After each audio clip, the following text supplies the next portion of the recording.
So this is the hotel where it all began. This is a video I've been looking forward to making because I can't say it was my first time ever staying in a hotel. I've travelled throughout my life and I've been to different places and I've travelled extensively. I think I'm at 60 something countries. So there's been quite a bit of travel. Probably stayed in, I stayed in some dodgy hostels back in the day and camped through Africa and just, you know, lots of different weird styles of accommodation that were unexpected out in the desert. Slept on feluccas. I mean, thank God I'm old now and the hotels are nicer, but the first time that I lived in a hotel, actually made it a proper living experience and was working while I was there, was December 2020 in Berlin. I moved over before the job started, a week before, so I finished the previous job there and then started the next one. And it ended up becoming a really unlikely test. Like, I didn't realize I was going to have this experience for almost 3 months that would just change everything, like the way I'm living now. Like, I would decide to just keep going. I'm a little surprised myself. Like, it was a fully was accidental, but it was just unexpected. So they'd kind of moved me over because the intention was for the job to be more permanent and I didn't decide to stay. Now, it was an exceptionally quiet period in Berlin because it was mid-pandemic. So the pandemic had just opened up in the UK and they did want me to move, so I did. So I think I coped because Berlin was quieter. I'm not big on the busy cities now. And the hotel was quieter. So it's probably a lot noisier and a little more expensive. Well, probably far more expensive and a little more difficult to navigate now than it was when I actually started. And I had that impression and fantastic experience. A few things were still closed off in that hotel that you couldn't do. And you could only be there for work, which was the rules in Germany at the time. But it was fabulous. So one of the first things, and a lot of surprises, a real bunch of surprises with that first experience. The biggest one was I could live out of a suitcase. And I could live with a lot less. So as a corporate move, they packed everything up. The furniture I owned, didn't own stacks, but enough. Furniture I owned, basically everything I owned in the UK. There's some photos and bits and pieces in Oz, but I don't pretty much own much anything now. But everything I owned then, it was all boxed up formally and stored till I found somewhere. And for those 2 months, I think I had a bag or two that I'd got on the airplane and took over, and that was it. That was all I had for 3 months. But it was beautiful. I loved it. It was absolutely beautiful. It was a bit spooky for it to be so empty a lot of the time, but it was gorgeous. And it was big. So I had all this storage. I put all my things in. I had a bathroom that was bigger than most apartments in London at the time, and it had a huge bathtub and it had a separate shower, a huge one, and big vanities, and it was I don't swing cats, but you could like swing something and still not hit anything in the middle of it. It was huge. Double bedroom. I don't think I spent much time in there except sleeping.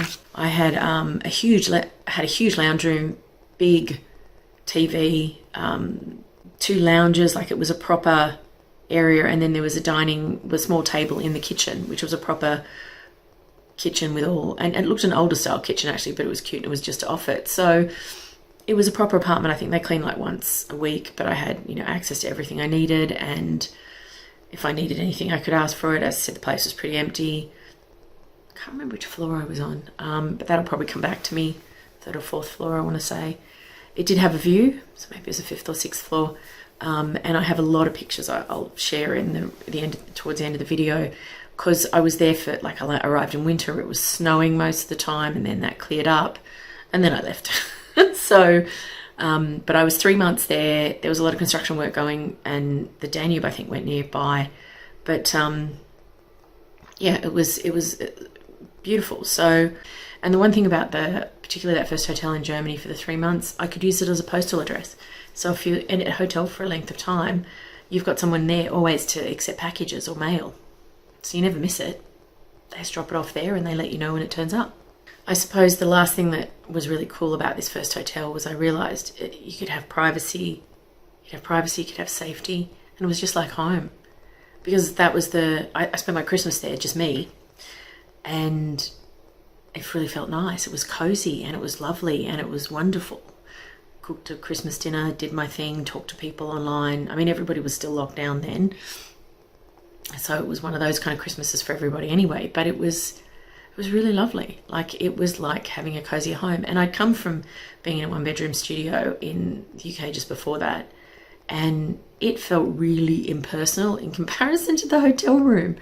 I'd been in it for a year. It had been what I needed to do at the time for a whole lot of reasons, but it didn't have any of the homeliness of this hotel room that just felt so secure, felt like it was my place. And that's why I think when I go to a hotel now, it feels like home. Like, I turn up, I've got my things with me, and I make it home. And so that unlikely test of those first 3 months, I didn't like it when I was in an apartment after that. And I was in the apartment for like just approximately 2 months before I left. So that's the only time I was in a proper apartment lease for any time. And it was horrendous. I spent the whole time cleaning the apartment, and I got locked out by accident. And thank God one of my neighbours who spoke English and German came out. She helped me. She was fabulous. She was just lovely. And there was other help, but it was a nightmare. The maintenance guy only spoke German, so I couldn't even get my letterbox changed until the landlord guy turned up, and it was all hit and miss on getting any of the curtain issues sorted. It was awful. It was crashing down to earth, and not in a good way. Not in I'm moving to a place that's mine and I feel good about it. I was ready to leave again, and I did. After 2 months, it just didn't. And it was a nice enough location, but no, it wasn't for me. It wasn't what I was looking for. And I ended up packing everything up, leaving Germany. And then when I did transport that all back from some people's place to the UK, I threw it away or gave it away and donated to stuff and sold some stuff, and that was it. Done. It proved a lot of things to me about what I could really enjoy about it. And that's why I think I'm a little bit addicted. A big recommendation is maybe go and stay in another city and work from there for 2 months, and stay in kind of temporary accommodation, pack what you'd pack, see what you buy, see what you don't, see how it works out, see how you feel about it, and see if you can settle into routines, or you can make it like home, or it feels like it's what you want, or you feel like you're missing out. Like, get a personal feel for the experience, and that will kind of make the difference. Like, I didn't even really realize till after the 3 months that I had lived with so much less. And I was really glad to see it again, because I do get attached to things, but I was also like, I didn't need any of this. Where it all began. This is the view of my front, atrium entryway. I'm going to walk towards this just so you've got an idea. There's the front door.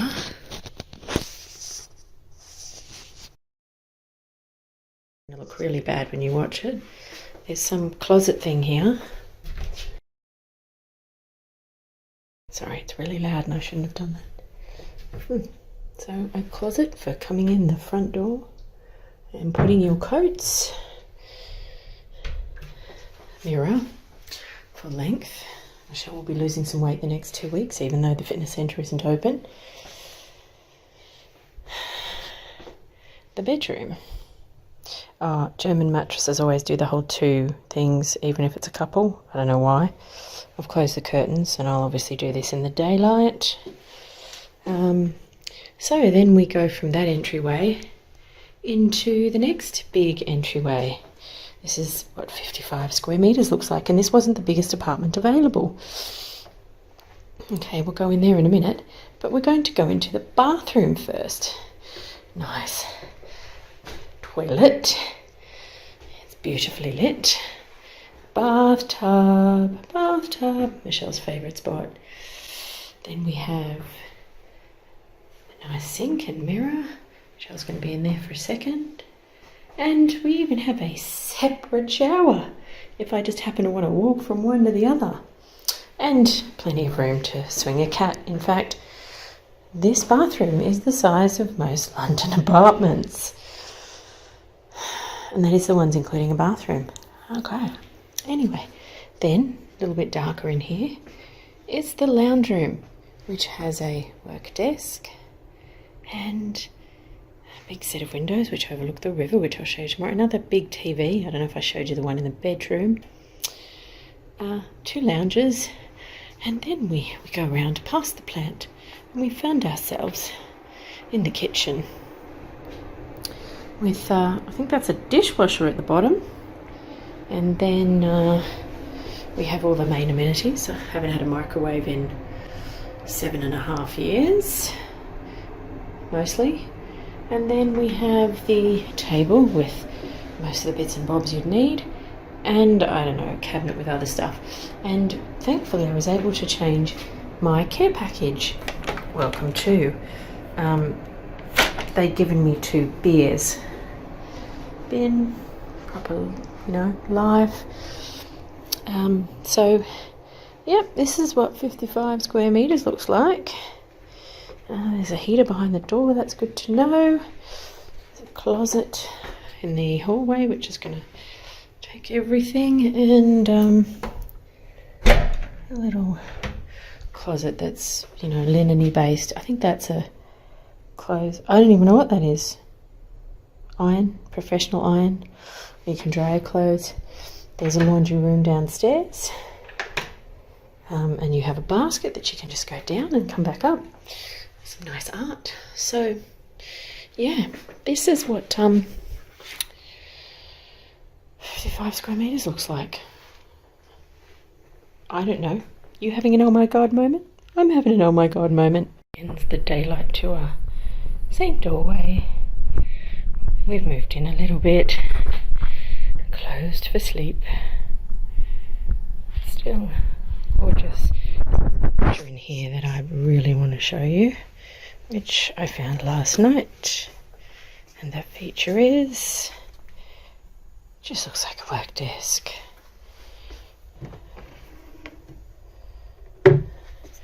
Da-da! It's not. It's where you can get pretty. Ha ha! I know, I found it very unique too. Maybe I just haven't lived enough. Anyway, to the TV that I haven't had the courage to turn on yet. The remote came in like a little pack, which was interesting, and it was like, oh, okay. So once again we go through this big area, shelves, wardrobes, the lovely, lovely, lovely bathroom,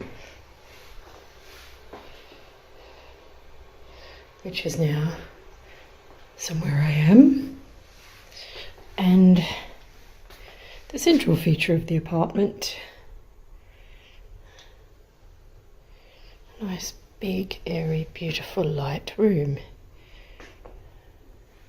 which of course takes in a lot of the natural light. And the kitchen, which now has groceries. Yes, there's a watermelon.